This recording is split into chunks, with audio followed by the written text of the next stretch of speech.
So there is a chance, as you said, for divided government to make a difference. And by the way, divided government certainly worked for Bill Clinton, and I'm hopeful it'll work for President Obama as well.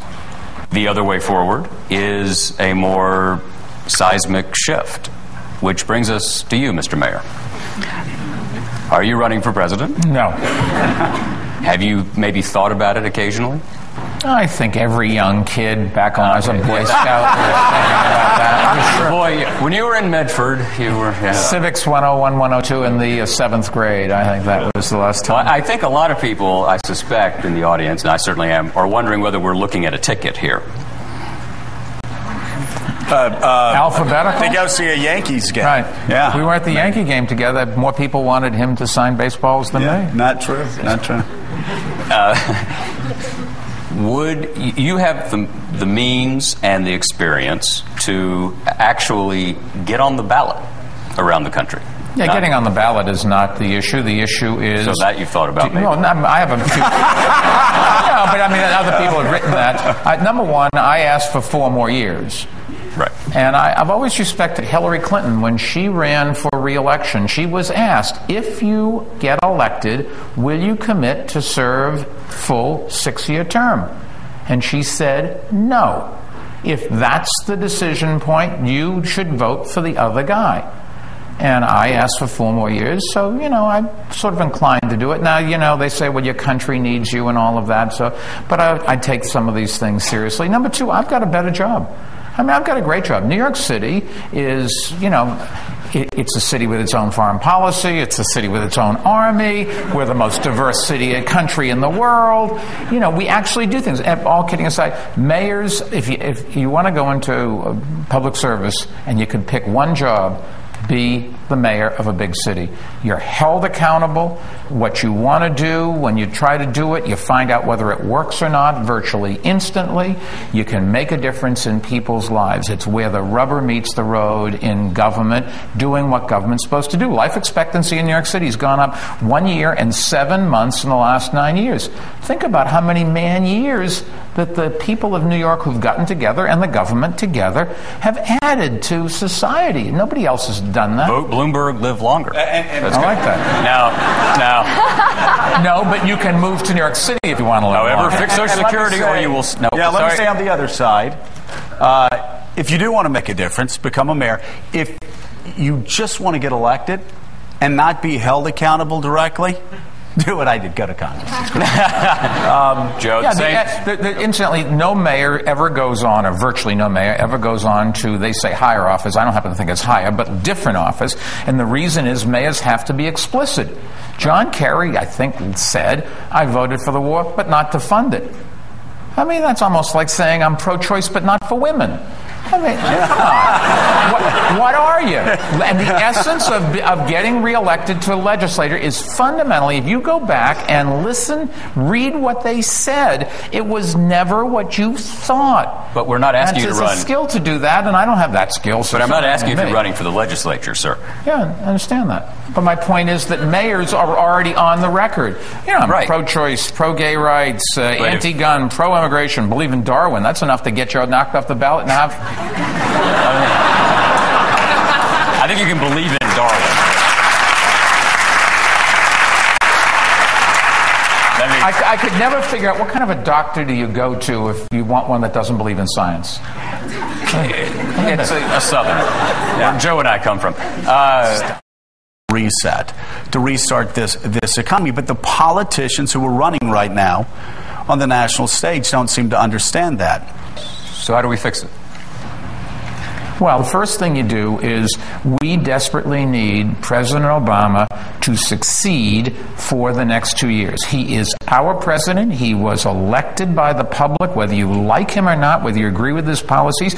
You can try to convince him to change his policies, but the sickness of saying, I hope Obama fails, that's what you're talking about, the country that I live in and that my kids are going to live in. My kids, incidentally, one of them went here to the Kennedy School. Thank you very much. Just if you don't like me, that should give me a little more in the voting afterwards. And people are saying we've got to make sure Obama fails. No, you can run against them. You can want to change. That's what democracy is all about. But once somebody is picked, we have to pull together.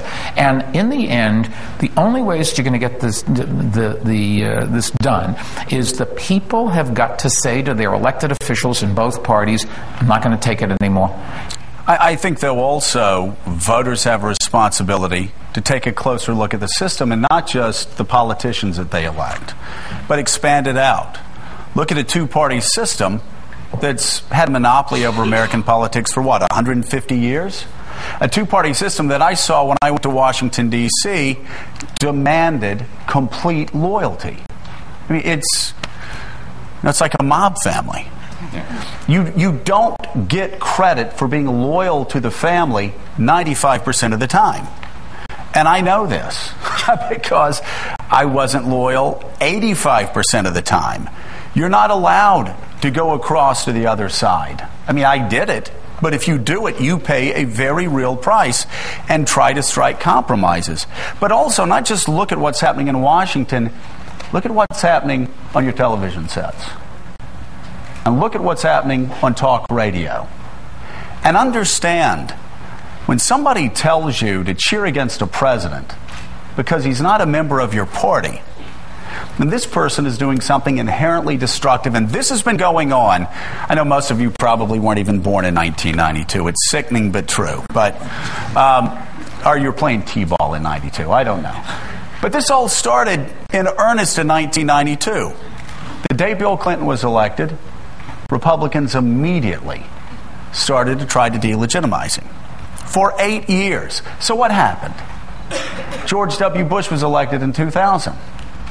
And for 8 years, Democrats tried to delegitimize George W. Bush. And then Barack Obama got elected.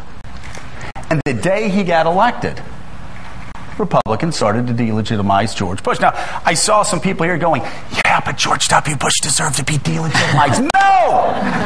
That's the old way of thinking. Seriously, it's stunning to me that Rush Limbaugh would say, I saw you doing that, by the way, that Rush Limbaugh would say that he was cheering against the president. Let me tell you something. I would be hard-pressed to find many things outside the area of education that I agreed with Barack Obama on. But I want him to succeed.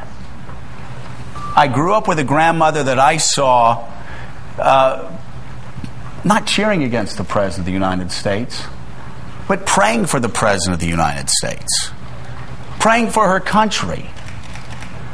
And let me tell you, I saw her even praying for Jimmy Carter. And if you can pray for Jimmy Carter, Mika Brzezinski, you can pray for anybody. I kid because I love. But this is a vicious cycle. It's a vicious cycle, and voters are the only ones who will be able to break it. This is not a time for compromise, and I can tell you, Sean, that we will not compromise on our principles. Congressman Pence joins us live. He's the House Republican Conference Chairman. Good evening, sir. Good evening, Greta. No compromise? Well, look, there were media reports earlier this week that suggested that Republicans were going to learn from the mistakes of 1995 and we're going to look for more compromise. Look, I want to be very, very clear with people around the country. There's going to be no compromise. How do we have bipartisanship if right out of the gate you say no compromise?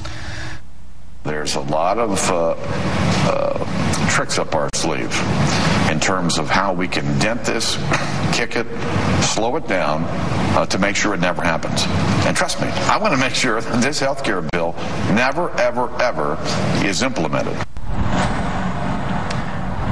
There have been a lot of promises made on the campaign trail about cutting taxes, cutting spending, cutting the budget. A lot of promises, but few painful specifics. Take a look. To help our economy get back on track, we have to stop all of the coming tax hikes and cut spending. Cut spending to limit government control over our lives and to make America stronger. We need to cut spending now. We can't say we're going to just freeze spending. We have to cut spending. Cut spending. Don't just simply slow down a spending spree. We have to obviously cut spending. Well, for starters, continuing the Bush tax cuts, as John Boehner said there, would add $700 billion to the deficit. That's according to the Congressional Budget Office. Supporters argue it's going to spur growth, make up the difference. A lot of economists say there's no guarantees on that. Many of the people calling for cuts don't seem willing at this point yet to call for specific cuts in expensive items like defense or Social Security and Medicare spending, which leaves only about 15% chunk left over to make cuts to, nowhere near enough to really make a serious dent in the more than $1 trillion deficit. So what specifically would some of these lawmakers who promised to cut the budget actually cut? That's what I asked Michelle Bachmann last night. Here's more of that interview, just trying to get an answer. In terms, though, of actually cutting the deficit and cutting spending, you're going to have to make very specific, you're going to have to come up with some specifics. Where we need to begin, quite frankly, is with the general budget. And we saw a huge expansion. President Obama increased spending at the federal level almost 25%. That's an amazing expansion. So you're not willing to say whether you'd government. cut Medicare or Social Security? You're not willing to say whether you'd entertain what we need to do is reform the system, because this year we're spending more on Social Security than what we're taking in, 6 years ahead of the projections on when that would occur. So you are willing to look at cuts in Medicare, cuts in Social Security? Well, for cuts, we need to begin with the general budget. Later in the interview, she did say that she would look at saving money by looking at eligibility. She didn't say whether it was for Social Security, Medicare. She's not the only one long on promises, though, but short on specifics. Can you be specific? What in the government, what programs, what agencies are you going to cut to get back to those levels? Well, it's not rocket science. Let's start with all of the TARP funds. Let's get the TARP money back and use it to pay down our debt. Now, let's bring all the unspent stimulus money back. I mean, you're talking about unspent money, but there is money that has been spent. And, look, you talk about the rebellion out there. Part of what those rebellious voters want to know is they want you to be specific. Name a painful choice that Republicans are prepared to say we have to make. Well, first of all, we need to make sure that as we look at all that we are spending in Washington, D.C., with not only the entitlement spending, but also the bigger government, we cannot afford anymore. We have to empower the free enterprise system. See, this is where... Congressman, these are not specifics. Oh, they are. Voters get tired of that. Why not make a single proposal to cut Social Security, Medicare, and Medicaid? Chris, this is what happens here in Washington. And when you start down that path, you just invite all kinds of problems. I know. I've been there. What painful choices to really deal with the deficit? Is Social Security on the table? What will Republicans do? The president has a debt commission that reports December the 1st, and I think we'd all like to see what they come back with. And my hope is they'll come back with a bipartisan solution to the debt and particularly entitlement reform, as you mentioned. But wait a minute. Conservatives need a Democratic president's debt commission to figure out what it is they'd want to cut? Hey, guys. All right, so we've been hearing this for months now. When Republicans take over the House, Darrell Issa is going to be handing out subpoenas like they're going out of style. He's now the chairman of the House Oversight Committee. He wants to increase investigation into the Obama administration. What exactly are we talking about here? Well, Willie, Sheriff Issa is going to be even busier than we realized. He wants to have hundreds of hearings per year. He has 7 subcommittees. He wants every single one of them to have a hearing every week they're in session. So he had an interview with our Jake Sherman and Rich Cohen. He told them, I want 7 hearings times 40 weeks, at least 280 hearings in the first year. Among the topics he's going after, the housing meltdown, the bank bailout, health reform, government contracting, procurement. So he's going to go for serious subjects. He said he's not going to go for sidelines like birth certificates or steroids in baseball. So what does this mean legislatively? Does the president get bogged down in this? How does this affect what happens over the next 2 years? The biggest part of it is an effort by the majority to send a message that reform is what they're about. And that's going to be a big part of the president's message going to 2012 as well. So a big reform fight. Other signs of what the Republicans are doing. And by the way, all this kicks off now. January 5th is when John Boehner will become Speaker. The Republicans are going to put a freshman on leadership committee for the first time.